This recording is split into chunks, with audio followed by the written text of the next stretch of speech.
Qué bendición tener tantos pequeñitos en la congregación, ¿no?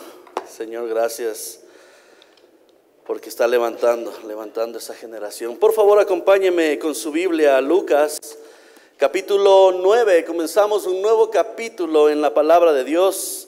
Amados, qué bendición es estudiar y estar bajo el mensaje de la palabra de Dios, estar atentos a lo que el Señor quiere hablar a nuestro corazón. Búsquelo, Nuevo Testamento, Lucas capítulo 9. Vamos a leer esta porción, versos del 1 al 6. Usted está viendo, capaz algunas Biblias tienen título y dice la misión de los 12 discípulos. Si ya lo tiene, póngase por favor de pies y vamos a honrar la bendita palabra de Dios. De paso le animo a que traiga su Biblia todos los domingos, se compre una Biblia. Qué lindo que es tenerla en las manos y poder escudriñar lo que Dios dice. Dice el verso 1, léalo conmigo. Habiendo reunido a sus 12 discípulos, ¿qué hizo el Señor?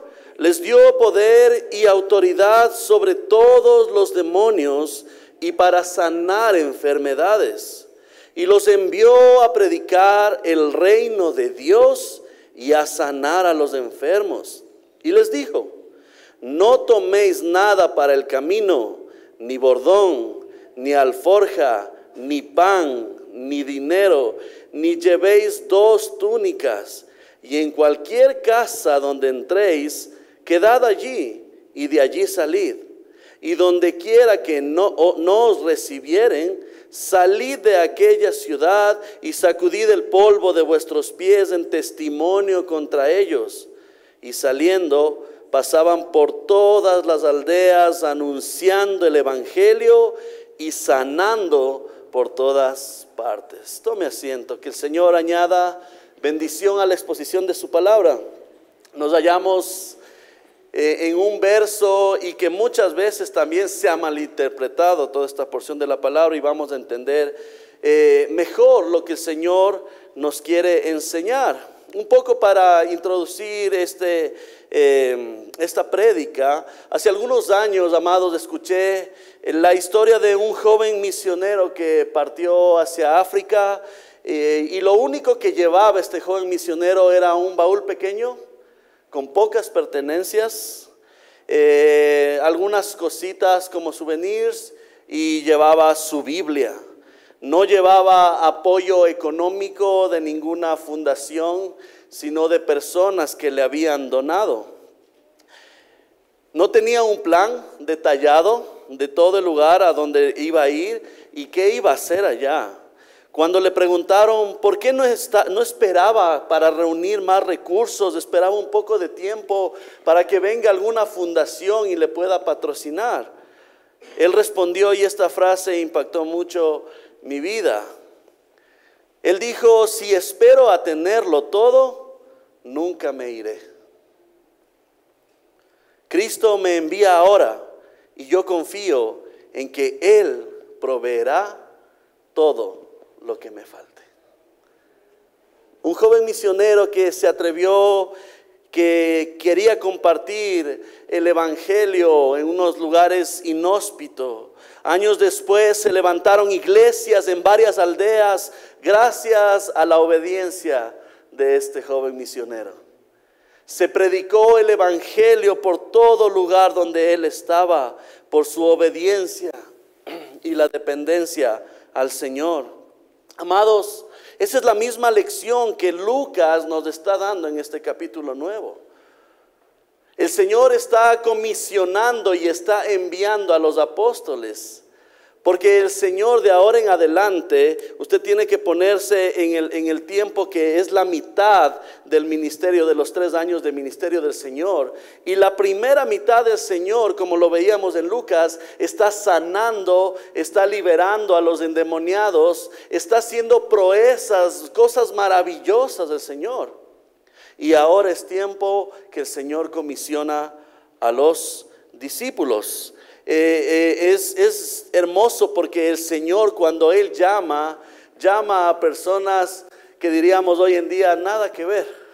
Muchos iletrados, muchos que vivían de pescadores, que estaban completamente desentendidos de algo como una misión a predicar la palabra de Dios. Y el Señor comienza a llamar y comienza a comisionar y comienza a reclutar a toda la gente.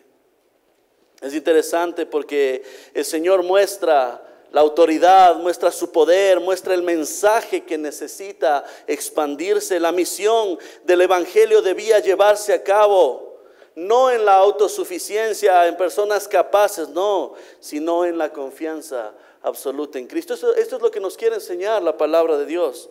Y con eso yo le he puesto como título a esta prédica, si está tomando notas, dependiendo de Cristo en la misión.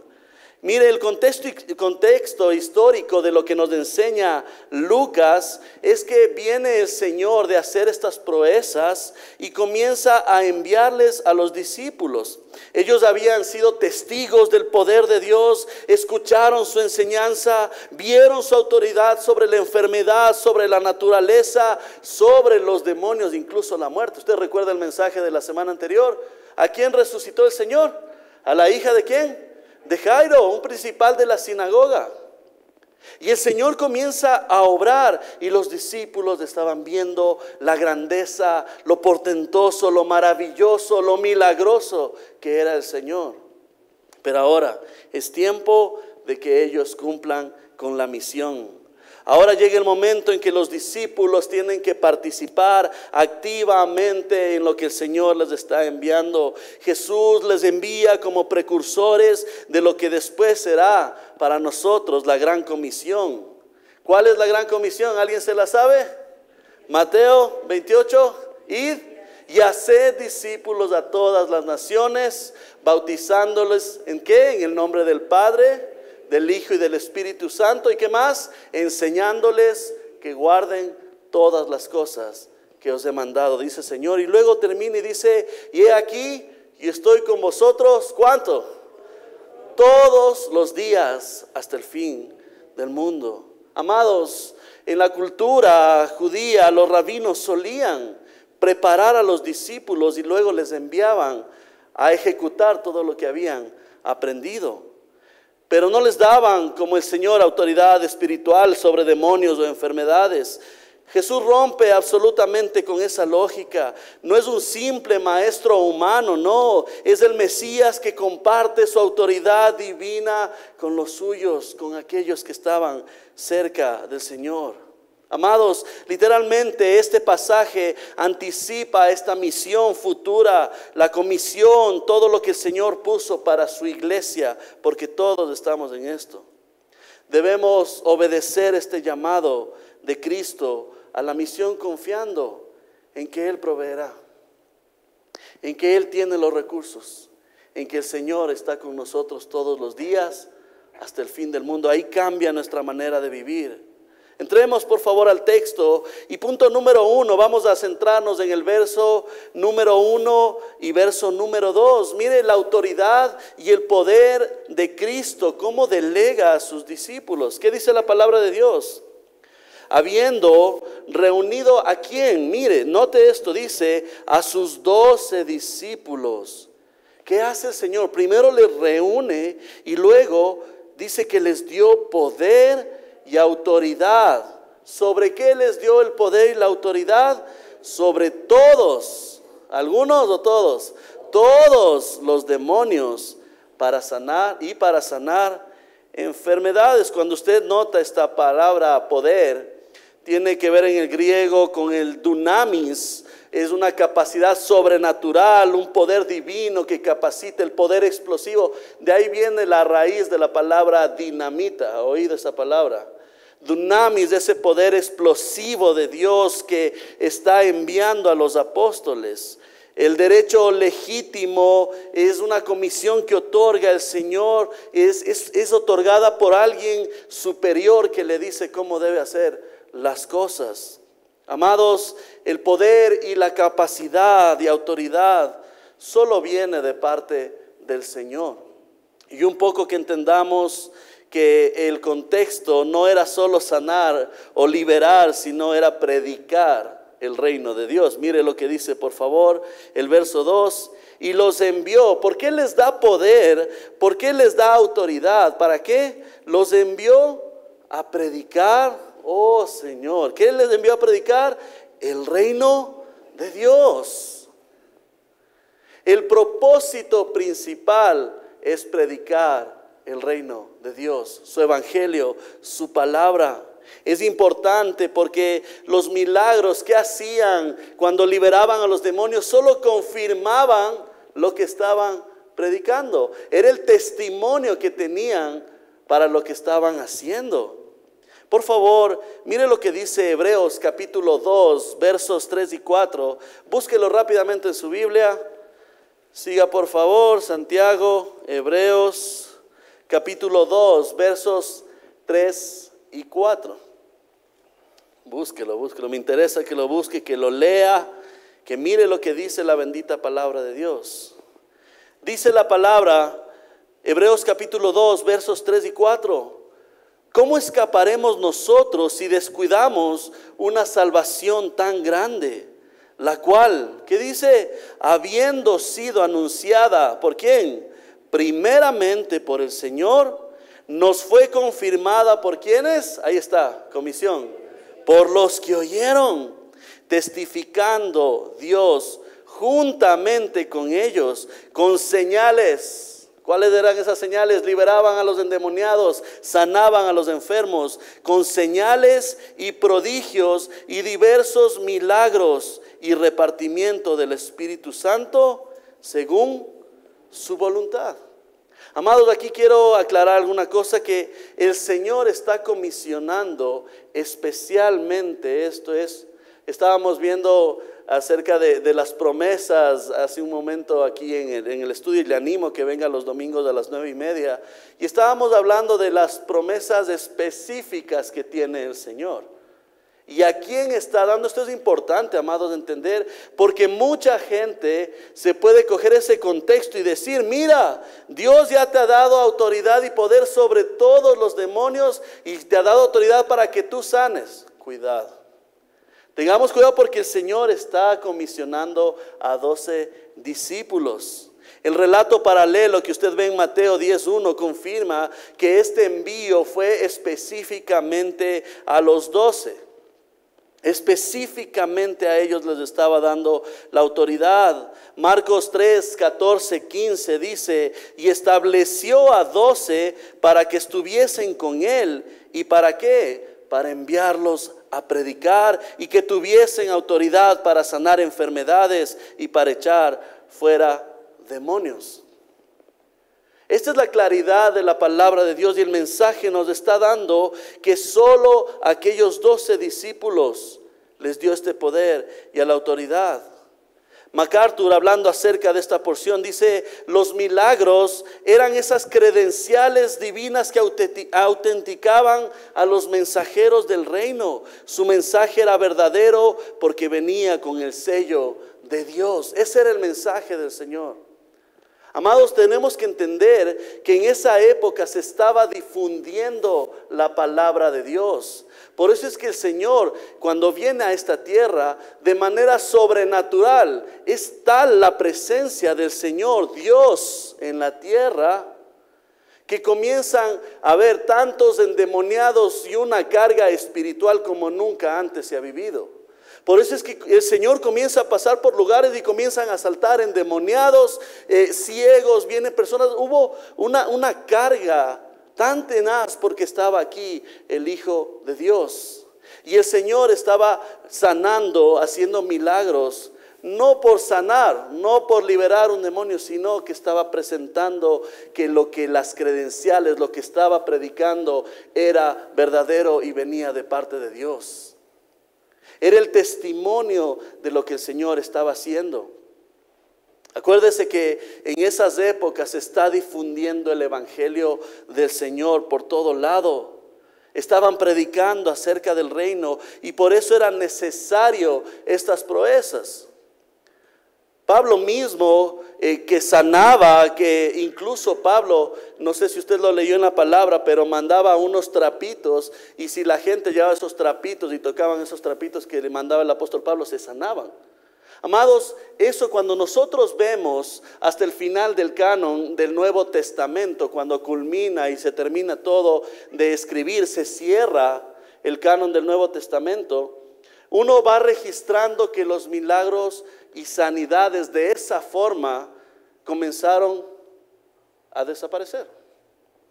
Con esto no le quiero decir que Dios no sea un Dios de milagros, que Él lo puede hacer todo y es imposible para Dios. Nada es imposible para Dios. Pero lo que quiero decirles es que así como en esas épocas, esos dones de milagros y sanidad, por ejemplo, cuando pasaba un apóstol Pedro y su sombra, ¿qué dice la palabra de Dios que hacía?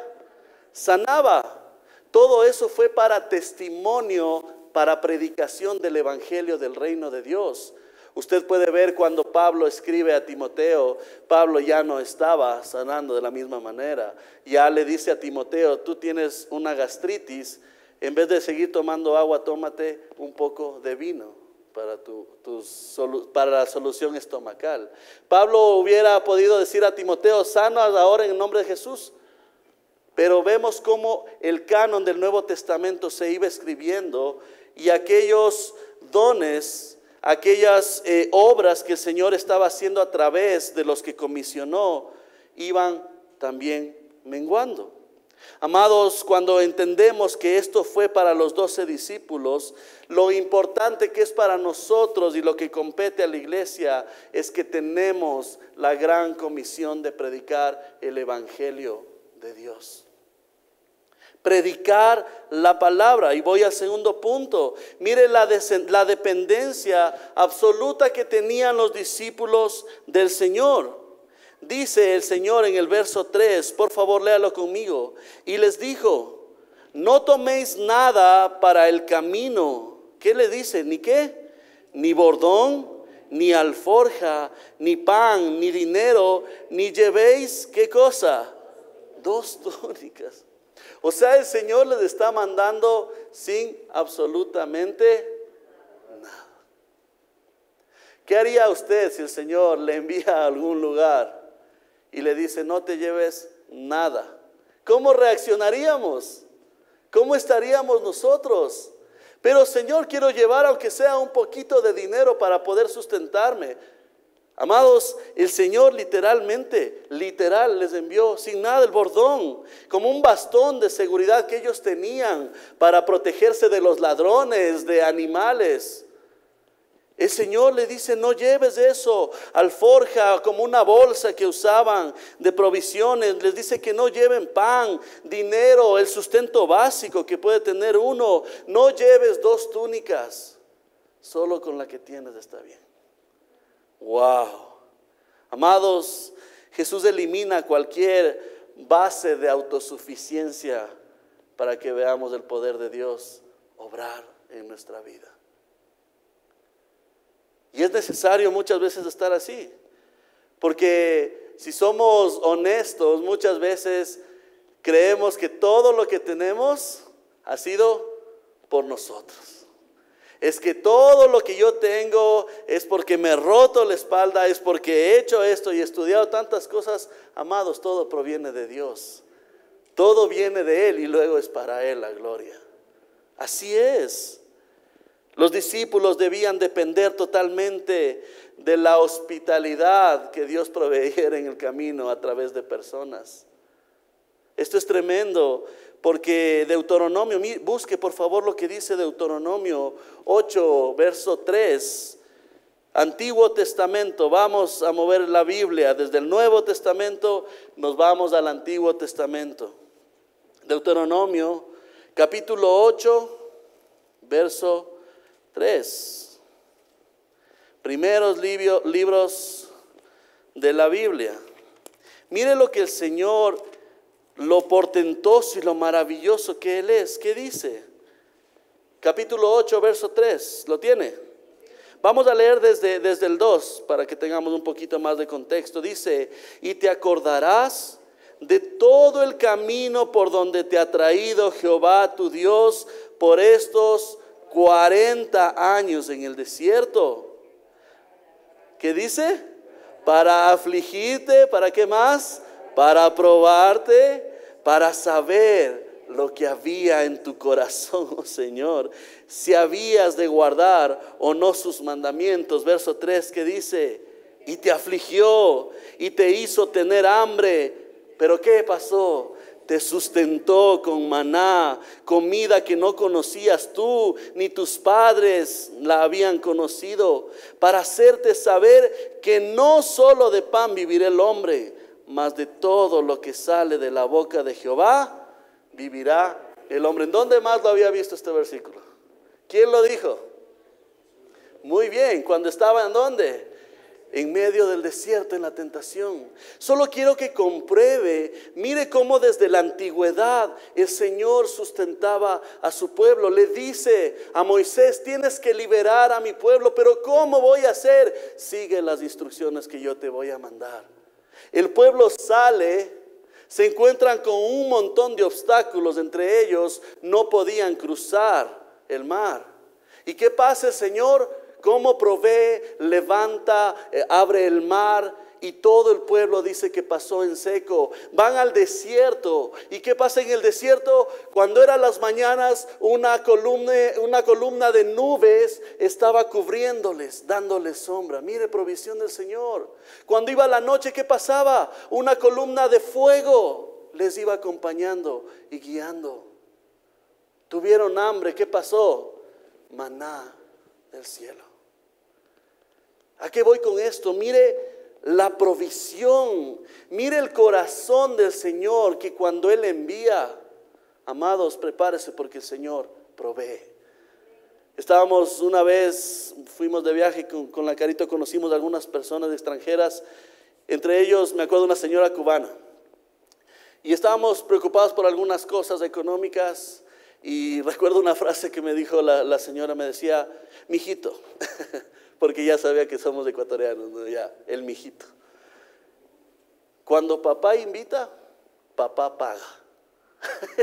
Me quedé así como con Dorito, que así me voy plop. Pero fue una verdad que me quedó retumbando. Y ella decía: cuando papá invita, papá paga. Y es lo que vemos en la palabra de Dios y lo que hacía con el pueblo del Señor. ¿A dónde vamos? Muchos no sabían. ¿A quién le dijo el Señor: vete de tu tierra y de tu parentela? Pero Señor, ¿cuál es el camino? Vete de tu tierra y de tu parentela. ¿A dónde? Al lugar donde yo te mostraré. Despójate, deja absolutamente todo. Amados, dice Mateo 6:25, lo hemos leído más de una ocasión, hasta el 34. No os afanéis por el día de mañana. No se afanen por lo que se van a vestir, no se afanen por lo que van a comer, no se afanen. ¿Qué dice luego el 33? Dice: mas buscad primeramente el reino de Dios. ¿Qué más? Su justicia y todo lo demás. ¿Qué? Comida, vestido, será añadido. Si el Señor viste a las flores del campo, si da alimento a las aves, ¿cuánto más a vosotros? Eso está pasando aquí. El Señor está comisionando. Vuelva por favor a Lucas. El Señor les dice: no toméis nada. Mire, el Señor les está despojando de cualquier cosa que ellos digan: es que me ayudó a tener otro bastón, entonces por eso lo logramos y predicamos el Evangelio. No, el Señor le dice: no lleves, hijito, nada de lo que para ti pueda ser un sustento. Dice Filipenses 4:19: mi Dios pues suplirá todo lo que os falta conforme a sus riquezas en gloria. Charles Spurgeon declaraba una verdad, decía: Dios no envía a sus soldados a la guerra a sus expensas. El que envía al obrero se encarga de pagar sus raciones. Qué hermoso, providencia de Dios. Se da cuenta cómo el Señor está comisionando a los discípulos, le da el poder, le da autoridad a la iglesia, nos da esta gran comisión de predicar el evangelio, las verdades del reino de Dios. Amados, la iglesia debe recordar que no depende de riquezas, no dependemos de edificios, no dependemos de programas para cumplir la misión. Es que solo si es que me siento cómodo en la iglesia voy a comenzar a predicar a mi familia. Amados, no dependemos de esas cosas. Señor, solo si estuviera bien económicamente, ahí sí tendría todo el corazón para hablar de Cristo a todos. Es que, Señor, amados, Dios es soberano y tal vez nunca nos quite eso. Pero es tan fiel, es tan bueno que no nos deja solos, no nos deja botados. Amados, el avance del evangelio a lo largo de la historia ha sido obra de Dios en medio de la debilidad humana. Yo diría, incluso a pesar de nosotros, Dios también nos ha usado. Esto es una realidad. Más adelante, el verso 3 dice: y les dijo: no toméis nada para el camino, ni bordón, ni alforja, ni pan, ni dinero, ni llevéis 2 túnicas. Mire, y en cualquier casa donde entréis, quedad allí, y de allí salid. Amados, en esas épocas no había los hoteles de lujo, que decían, bueno, voy a llegar a este hostal, creo que queda a 52 estadios de donde yo estoy. No, se quedaban en las casas. El miércoles que estábamos aquí en la oración, que también le invito a que venga todos los miércoles a las 7 de la noche, es interesante porque hablábamos de esto. La iglesia del Señor se reunía en el templo, pero ¿qué también hacía? Compartían en casa el pan. Tenían una relación en comunidad. Amados, esto nos muestra cómo la providencia del Señor también está con aquellas personas que son hospedadoras. Qué hermoso es poder abrir las puertas de nuestra casa, poder compartir, tener tiempos de comunidad. Y aquí es interesante porque lo que estaban haciendo esas personas usadas por Dios es que estaba permitiendo la expansión del mensaje del reino, del evangelio de Dios. Soberanía completa y absoluta de Dios. Mire por favor este último punto, la urgencia y la seriedad del mensaje que se estaba predicando. Mire el Señor lo que da como una advertencia y les dice lo que deben hacer. Verso 5, y donde quiera que no recibieren, salid de aquella ciudad y sacudid el polvo de vuestros pies en testimonio contra ellos. ¿Estaban haciendo esto? Nos vemos. Donde no les recibían. Ustedes se acuerdan en el Antiguo Testamento a los profetas, cuando sabían que se acercaba un profeta a una ciudad, ¿qué pasaba? No le querían recibir, o le recibían ¿a qué? A piedrazos, porque sabía que venía un mensaje de parte de Dios, de advertencia o una sentencia para una ciudad a través del profeta. Y el Señor está dando esto. Mire, se sacudían los pies para decir aquí, no recibieron el evangelio, no quisieron escuchar. Se quiso predicar y nadie quería. El gesto de sacudir el polvo era esta señal profética. Los judíos lo hacían al salir de un territorio gentil, por ejemplo, como símbolo de una separación de impureza. El Señor comienza a hacerlo y comienza a predicar el evangelio a través de sus discípulos en lugares que había gente judía.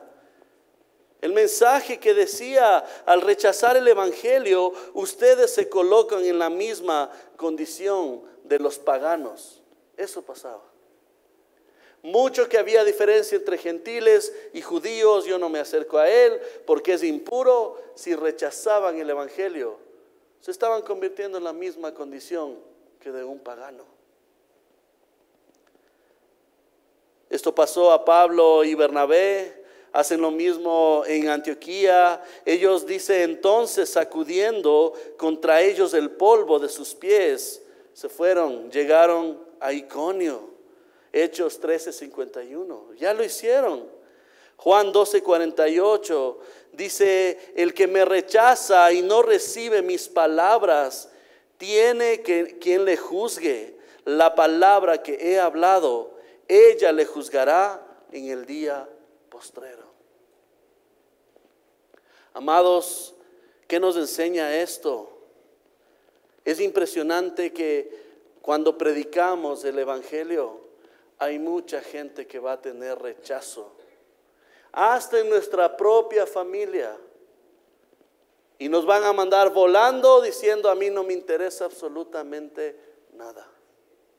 Es tan duro. Yo recuerdo, no sé si les había contado, pero ese caso con un primo, y le predicaba el evangelio y las burlas iban y venían y decía, vos sale aquí pandereta, es que vos que eres cristiano, y todos los insultos posibles. Qué dolor en el corazón de saber que hay un mensaje de salvación, que este mensaje te quita un velo, te lleva a entender y a mirar a Cristo, que alguien murió por ti, y que se rechace. Amados, eso genera dolor.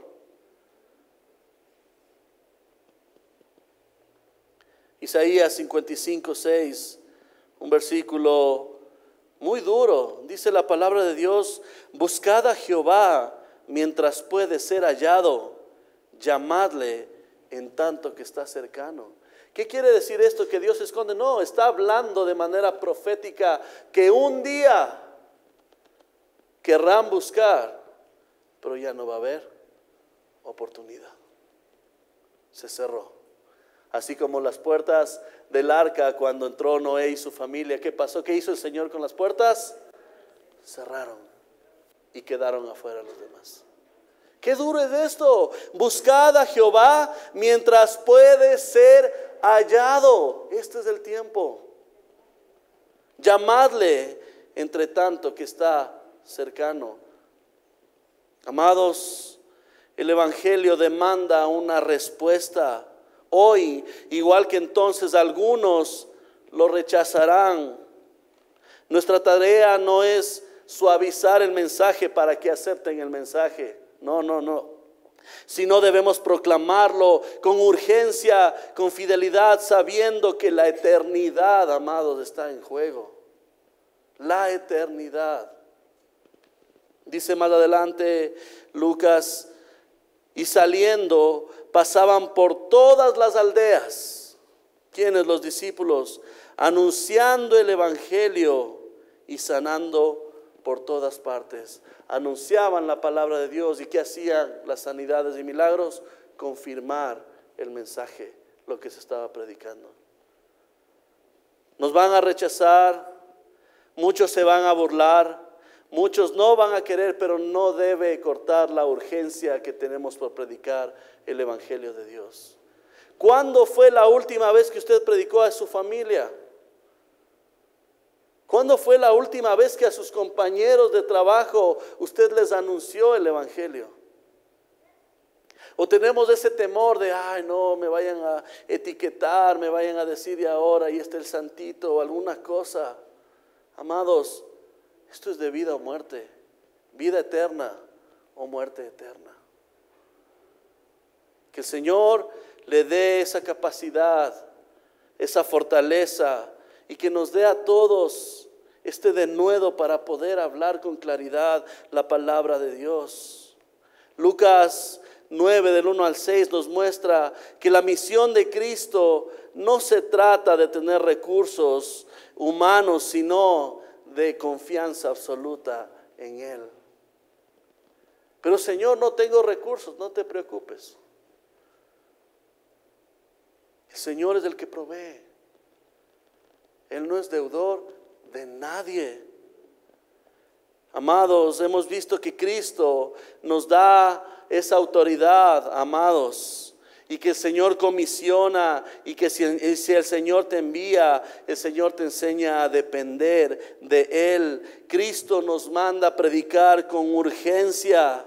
Es el mensaje del Evangelio que tiene que ser difundido. Amados, y si no lo hacemos, hasta las piedras lo harán, hablarán. Tome el reto. La iglesia está llamada a vivir en esta misma dinámica. ¿Cómo? Confiando en el Señor a través de su palabra, dependiendo absolutamente del Espíritu Santo, predicando la verdad con fidelidad. Fidelidad sin hacer consenso, sin poner a las personas, es que les suavice un poquito el mensaje y ven a Cristo y todo te va a ir bien en la vida. Y vemos el pseudo evangelio de la prosperidad, ¿no? Que pacta con Dios y ahora pacta tus casas y el Señor te va a dar el doble. Amados, con fidelidad la palabra de Dios. ¿Cómo se logra eso? Que todos tengamos un estudio consciente, profundo, cada día enamorándonos de Dios a través de su palabra, reuniéndonos, siendo responsables de lo que hablamos. Hermanos, la pregunta que nos deja este pasaje es: ¿vivimos un cristianismo de dependencia real del Señor o seguimos confiando más en estrategias humanas que en el Señor? ¿De verdad nuestra vida depende del Señor? Amados, ¿estamos compartiendo el Evangelio con urgencia o tal vez lo hemos dejado a un segundo plano? Más bien ahí te invito a la iglesia para que ahí te predique. No, gloria a Dios si vienen y que están expuestos al mensaje del Evangelio, pero usted y yo tenemos que hacer una labor, gran comisión. Que muchas veces, y me acuerdo de Misito dijo el otro domingo, la gran comisión se ha vuelto la gran omisión. Qué doloroso es esto. Es tiempo de levantarnos de lo aletargados que estamos. Amados, hay un mundo, muchos que necesitan escuchar el mensaje, el evangelio del reino de Dios. Y Dios nos ha puesto aquí como mensajeros. No dependemos de grandes recursos, sino del gran Dios que está enviando a su pueblo y que Él proveerá por donde quiera que vayamos. Confiemos en que el Señor, a través de esta lectura de cómo Él comisiona a los 12 discípulos y que luego la iglesia se convierte en esta gran comisión: id y predicar el Evangelio. Cierra sus ojos. Padre Santo, Señor, gracias por tu verdad. Señor, necesitamos despertarnos de cómo estamos, Señor, viviendo en este mundo. Padre, necesitamos entender que tú has enviado, que tú has comisionado, que tú nos respaldas, Señor, que tú no nos dejas solos. Señor, que tú provees absolutamente para todo y podemos descansar, Señor, en que mientras nosotros te servimos, mientras nosotros, Señor, predicamos de tu palabra, Señor, tú estás teniendo cuidado de cada uno y también de nuestras familias, Padre. Así como vemos, Padre, en los discípulos que te creyeron y que se iban, Señor, sin recursos, pero iban gozosos, felices porque predicaban el Evangelio del reino de Dios. Señor, permítenos experimentar ese gozo, que así como también enviaste a aquellos 70 discípulos de 2 en 2 a cada uno y se les conocía como los del camino, Señor, que podamos, Señor, ser conocidos porque predicamos y hablamos de tu verdad, aunque mucha gente se levante, nos rechace, se burlen de nosotros, Señor. Padre, no queremos negociar la verdad de tu Evangelio. Padre, gracias porque esta es nuestra bendición. Porque en libertad podemos predicar del Evangelio de Cristo. En libertad podemos tener una Biblia. En libertad, Señor, podemos alabar tu nombre. Señor, gracias porque esa es nuestra bendición y nuestro privilegio. Señor, que el desafío de esta mañana sea levantarnos y cumplir con la gran comisión, y que no sea una gran omisión para nuestra vida, Señor. Padre, gracias por todo lo que haces. Enciende, Señor, de nuestros corazones una pasión, Señor, por buscarte más, por buscar más en tu palabra, Señor, por estudiar tus verdades y también compartir con los demás. Gracias te damos, Señor, en el nombre de Jesús. Amén y amén.